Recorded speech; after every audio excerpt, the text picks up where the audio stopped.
ओम शांति। ये बाबा की 15 तारीख की साकार वाणी है। सार है मुरली का। मीठे बच्चे, बाबा तुम्हें दैवी धर्म और श्रेष्ठ कर्म सिखलाते हैं, इसलिए तुमसे कोई भी आसुरी कर्म नहीं होने चाहिए। बुद्धि बहुत शुद्ध चाहिए। प्रश्न: देह अभिमान में आने से पहला पाप कौन सा होता है? तो बाबा ने कहा, अगर देह अभिमान है तो बाबा की याद के बजाय देहधारी की याद आएगी। कुदृष्टि जाती रहेगी, खराब ख्यालात आएंगे। यह बहुत बड़ा पाप है, समझना चाहिए। माया वार कर रही है, फौरन सावधान हो जाना चाहिए। ओम शांति। रूहानी बाप रूहानी बच्चों को समझा रहे हैं। रूहानी बाप आए कहाँ से? रूहानी दुनिया से, जिसको निर्वाण धाम अथवा शांति धाम भी कहते हैं। यह तो है गीता की बात। तुमसे पूछते हैं, यह ज्ञान कहाँ से आया? बोलो, यह तो वही गीता का ज्ञान है। गीता का पाठ चल रहा है और बाबा पढ़ाते हैं। भगवानुवाच है ना, और भगवान तो एक ही है। वह है शांति का सागर। रहते भी हैं शांति धाम में, जहाँ हम भी रहते हैं। बाबा समझाते हैं कि यह है पतित दुनिया, पाप आत्माओं की तमो प्रधान दुनिया। तुम भी जानते हो, बरोबर हम आत्माएं इस समय तमो प्रधान है। 84 का चक्र खाकर सतो प्रधान से अब तमो प्रधान में आए हैं। यह पुरानी अथवा कलयुगी दुनिया है ना। यह नाम सभी इस समय के हैं। पुरानी दुनिया के बाद फिर नई दुनिया होती है। भारतवासी यह भी जानते हैं कि महाभारत लड़ाई भी तब लगी थी जबकि दुनिया बदलनी थी। तभी बाबा ने आकर राजयोग सिखलाया था। सिर्फ भूल क्या हुई है? एक तो कल्प की आयु भूल गए और गीता के भगवान को भी भूले हैं। श्री कृष्ण को तो गॉड फादर कह नहीं सकते। आत्मा कहती है गॉड फादर, तो वह निराकार हो गया। निराकार बाबा आत्माओं को कहते हैं कि मुझे याद करो, मैं ही पतित पावन हूँ। मुझे बुलाते भी हैं, हे पतित पावन। श्री कृष्ण तो देहधारी है ना, मुझे तो कोई शरीर है नहीं। मैं निराकार हूँ, मनुष्यों का बाप नहीं, आत्माओं का बाप हूँ। यह तो पक्का कर लेना चाहिए। घड़ी घड़ी हम आत्माएं इस बाबा से वर्षा लेती हैं। अभी 84 जन्म पूरे हुए। बाबा आया है। बाबा बाबा ही करते रहना है। बाबा को बहुत याद करना है। सारा कल्प जिस्मानी बाप को याद किया। अभी बाबा आए हैं और मनुष्य सृष्टि से सब आत्माओं को वापस ले जाते हैं, क्योंकि रावण राज्य में मनुष्यों की दुर्गति हो गई। इसलिए अब बाबा को याद करना है। यह भी मनुष्य कोई समझते नहीं कि अभी रावण राज्य है। रावण का अर्थ ही नहीं समझते। बस एक रस्म हो गई दशहरा मनाने की। तुम कोई अर्थ थोड़े ही समझते हो। अभी समझ मिली है औरों को समझ देने के लिए। अगर औरों को नहीं समझा सकते हो तो गोया खुद नहीं समझते हो। बाबा में सृष्टि चक्र का ज्ञान है। हम उनके बच्चे हैं, तो बच्चों में भी यह नॉलेज रहनी चाहिए। तुम्हारी यह है गीता पाठशाला। उद्देश्य क्या है? यह लक्ष्मी नारायण बनना। यह राजयोग है ना। नर से नारायण, नारी से लक्ष्मी बनने की यह नॉलेज है। वो लोग कथाएं बैठ सुनाते हैं। यहाँ तो हम पढ़ते हैं। हमको बाबा राजयोग सिखलाते हैं। यह सिखलाते ही हैं कल्प के संगम युग पर। बाबा कहते हैं, मैं पुरानी दुनिया को बदल नई दुनिया बनाने आया हूँ। नई दुनिया में इनों का राज्य था, पुरानी में नहीं है। फिर जरूर होना चाहिए। चक्र तो जान लिया, मुख्य धर्म है 4। अभी डेटिजम यानी दैवी दुनिया नहीं। दैवी धर्म भ्रष्ट और दैवी कर्म भ्रष्ट बन पड़े हैं। अभी फिर तुमको दैवी धर्म श्रेष्ठ और कर्म श्रेष्ठ सिखला रहे हैं। तो अपने पर ध्यान रखना है। हमसे कोई आसुरी कर्म तो नहीं होते हैं। माया के कारण कोई खराब ख्यालात तो बुद्धि में नहीं आते हैं। कुदृष्टि तो नहीं रहती है। देखें, इनकी कुदृष्टि जाती है अथवा खराब ख्यालात आते हैं तो उनको झट सावधान करना चाहिए। उनसे मिल नहीं जाना चाहिए, उनको सावधान करना चाहिए। तुम्हारे में माया की प्रवेशता के कारण यह खराब ख्यालात आते हैं। योग में बैठ बाबा की याद के बदले कोई की देह तरफ ख्याल जाता है तो समझना चाहिए यह माया का वार हो रहा है। मैं पाप कर रहा हूँ। इसमें तो बुद्धि बड़ी शुद्ध होनी चाहिए। हंसी मजाक से भी बहुत नुकसान होता है। इसलिए तुम्हारे मुख से सदैव शुद्ध वचन निकलने चाहिए, कुवचन नहीं, हंसी मजाक आदि भी नहीं। ऐसे नहीं कि हमने तो हंसी की, वह भी नुकसान कारक हो जाती है। हंसी भी ऐसी नहीं करनी चाहिए जिसमें विकारों की वायु हो। बहुत खबरदार रहना है। तुमको मालूम है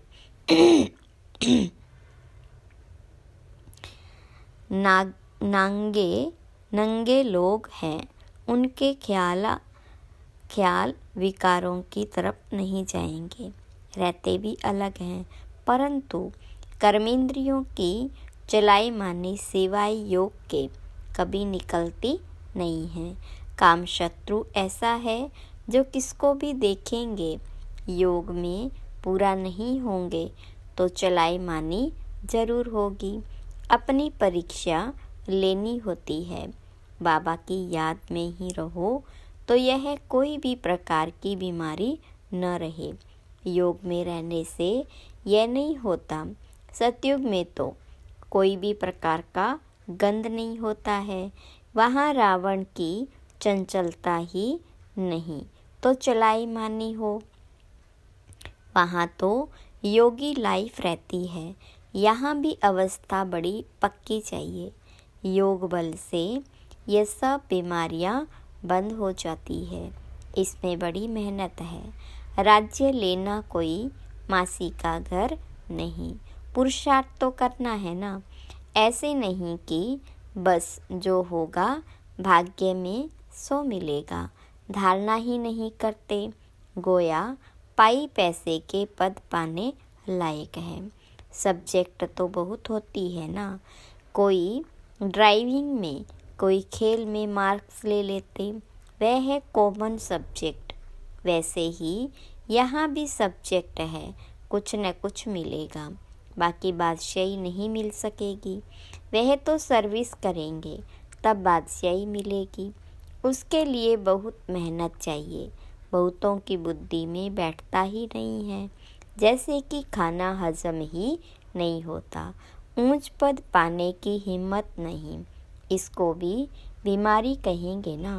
तुम कोई भी बात देखते न देखो, रूहानी बाबा की याद में रहे, औरों को रास्ता बताना है, अंधों की लाठी बनना है। तुम तो रास्ता जानते हो। रचयिता और रचना का ज्ञान मुक्ति और जीवन मुक्ति तुम्हारी बुद्धि में फिरते रहते हैं। जो महारथी है, बच्चों की अवस्था में भी रात दिन का फर्क रहता है।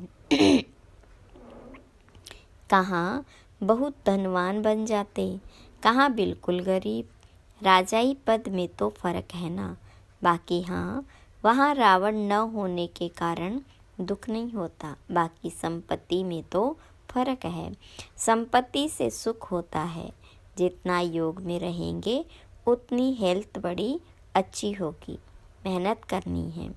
बहुतों की तो चलन ऐसी रहती है जैसे अज्ञानी मनुष्यों की होती है।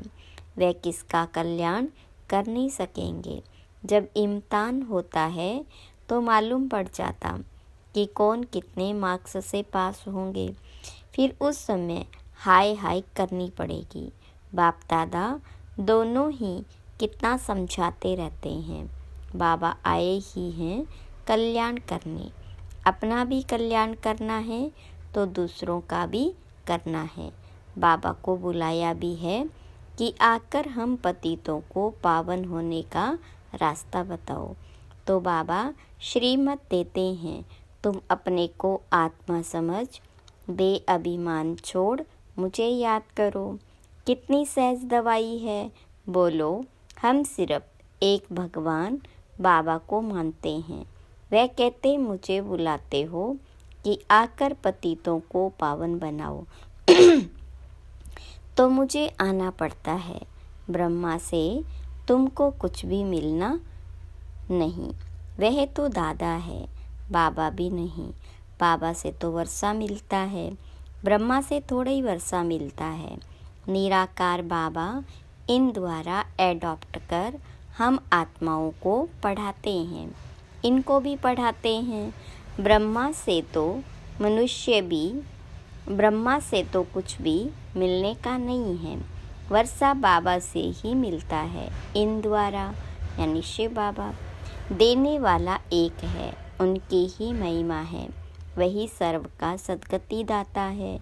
यह तो पूज्य से फिर पुजारी बनते हैं। सतयुग में थे, फिर 84 जन्म भोग, अब पतित बने, फिर पूज्य पावन बन रहे। हम बाबा द्वारा सुनते हैं, कोई मनुष्य से नहीं सुनते। मनुष्यों का है ही भक्ति मार्ग, यह है रूहानी ज्ञान मार्ग। ज्ञान सिर्फ एक ज्ञान सागर के पास ही है, बाकी यह शास्त्र आदि सब भक्ति के हैं। शास्त्र आदि पढ़ना यह सब है भक्ति मार्ग। ज्ञान सागर तो एक ही बाबा है। हम ज्ञान नदियाँ ज्ञान सागर से निकली, बाकी वह है पानी का सागर और नदियाँ। बच्चों को यह सब बातें ध्यान में रहनी चाहिए। अंतर्मुख हो बुद्धि चलानी चाहिए। अपने आप को सुधारने के लिए अंतर्मुख हो अपनी जांच करो। अगर मुख से कोई कुवचन निकले या कुदृष्टि जाए तो अपने को फटकारना चाहिए। हमारे मुख से कुवचन क्यों निकले, हमारी कुदृष्टि क्यों गई, अपने को चमाट भी मारनी चाहिए। घड़ी घड़ी सावधान करना चाहिए, तभी ऊंच पद पा सकेंगे। मुख से कटु वचन न निकले। बाबा को तो सब प्रकार की शिक्षाएं देनी होती है। किसको पागल कहना यह भी कटु वचन है। मनुष्य तो जिसके लिए भी जो आता है वह कहते रहते, जानते कुछ भी नहीं कि हम किसकी महिमा गाते हैं। महिमा तो करनी चाहिए एक ही पतित पावन बाबा की, और तो कोई है नहीं। ब्रह्मा विष्णु शंकर को भी पतित पावन नहीं कहा जाता है। यह तो किसको पावन नहीं बनाते। पतित से पावन बनाने वाला एक ही बाबा है। पावन सृष्टि है ही नई दुनिया, वो तो अभी है नहीं। प्योरिटी है ही स्वर्ग में, पवित्रता का सागर भी है। यह तो है ही रावण राज्य। बच्चों को अभी आत्म अभिमानी बनने की बहुत मेहनत करनी चाहिए। मुख से कोई भी पत्थर व कुवचन नहीं निकलना चाहिए। बहुत प्यार से चलना है। कुदृष्टि भी बड़ा नुकसान कर देती। बड़ी मेहनत चाहिए। आत्म अभिमानी है अविनाशी अभिमान। देह तो विनाशी है। आत्मा को कोई भी नहीं जानते। आत्मा का भी बाबा तो जरूर होगा। कहते भी हैं सब भाई भाई हैं, फिर सब में परमात्मा बाबा विराजमान कैसे हो सकता है? सभी बाप कैसे हो सकते हैं? इतना भी अकल नहीं। सबका बाबा तो एक ही है। उनसे ही वर्षा मिलता है। उसका नाम है शिव। शिवरात्रि भी मनाते हैं। रुद्र रात्रि व श्री कृष्ण रात्रि नहीं कहते। मनुष्य तो कुछ भी नहीं समझते। कहेंगे यह सब उनके रूप हैं, उनकी ही लीला है। तुम अभी समझते हो बेहद के बाप से तो बेहद का वर्षा मिलता है, तो उस बाप की श्रीमत पर चलना है। बाबा कहते मुझे याद करो। लेबर्स को भी शिक्षा देनी चाहिए तो उन्हों का भी कुछ कल्याण हो जाए, परंतु खुद ही याद नहीं कर सकते तो औरों को क्या याद दिलाएंगे। रावण एकदम पतित बना देते, फिर बाबा आकर परिस्तानी बनाते हैं। वंडर है ना, कोई की भी बुद्धि में ये बातें नहीं हैं। यह लक्ष्मी नारायण कितना ऊंच परिस्तानी से फिर कितना पतित बन जाते। इसलिए ब्रह्मा का दिन ब्रह्मा की रात गाई हुई है। शिव के मंदिर में तुम बहुत सर्विस कर सकते हो। बाबा कहते तुम मुझे याद करो। दर दर भटकना छोड़ दो। यह ज्ञान है ही शांति का। बाबा को याद करने से तुम सतो प्रधान बन जाएंगे। बस यही मंत्र देते रहो।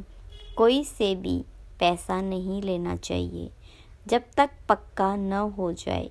बोलो प्रतिज्ञा करो कि हम पवित्र रहेंगे, तब हम तुम्हारे हाथ का खा सकते हैं, कुछ भी ले सकते हैं। भारत में मंदिर तो बहुत ढेर हैं। फॉरेनर्स आदि जो भी आए उनको यह संदेश तुम दे सकते हो कि बाबा को याद करो। अच्छा, मीठे मीठे सीखी लदे बच्चों प्रति माता पिता बाप दादा का याद प्यार और गुड मॉर्निंग। रूहानी बाप की रूहानी बच्चों को नमस्ते। रूहानी बच्चों की रूहानी बाप दादा को याद प्यार, गुड मॉर्निंग और नमस्ते। धारणा के लिए मुख्य सार। पहली पॉइंट, कभी भी ऐसी हंसी मजाक नहीं करनी है जिसमें विकारों की वायु हो। अपने को बहुत सावधान रखना है। मुख से कटु वचन नहीं निकालने हैं। दूसरी पॉइंट, आत्म अभिमानी बनने की बहुत बहुत प्रैक्टिस करनी है। सबसे प्यार से चलना है। कुदृष्टि नहीं रखनी है। कुदृष्टि जाए तो अपने आप को आपे ही सजा देनी है। वरदान, निरंतर याद और सेवा के बैलेंस से बचपन के नाच नखरे समाप्त करने वाले वानप्रस्थी भव। विस्तार, छोटी छोटी बातों में संगम के अमूल्य समय को गंवाना बचपन के नाच नखरे हैं। अब यह नाच नखरे शोभते नहीं। वानप्रस्थ में सिर्फ एक ही कार्य रह जाता है, बाबा की याद और सेवा। इसके लिए और कोई भी याद न आए। उठो तो भी याद और सेवा, सोवो तो भी याद और सेवा निरंतर, यह बैलेंस बना रहे। त्रिकालदर्शी बनकर बचपन की बातें व बचपन के संस्कारों का समाप्ति समारोह मनाओ, तब कहेंगे वानप्रस्थी। स्लोगन, सर्व प्राप्तियों से संपन्न आत्मा की निशानी है संतुष्टता, संतुष्ट रहो और संतुष्ट करो।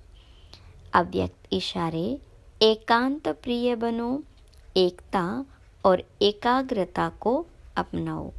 एकांत एक तो स्थूल होती, दूसरी सूक्ष्म भी होती। एकांत के आनंद के अनुभवी बन जाओ तो बाहर मुक्ता अच्छी नहीं लगेगी। अव्यक्त स्थिति को बढ़ाने के लिए एकांत में रुचि रखनी है। एकता के साथ एकांत प्रिय बनना है। अच्छा, ओम शांति।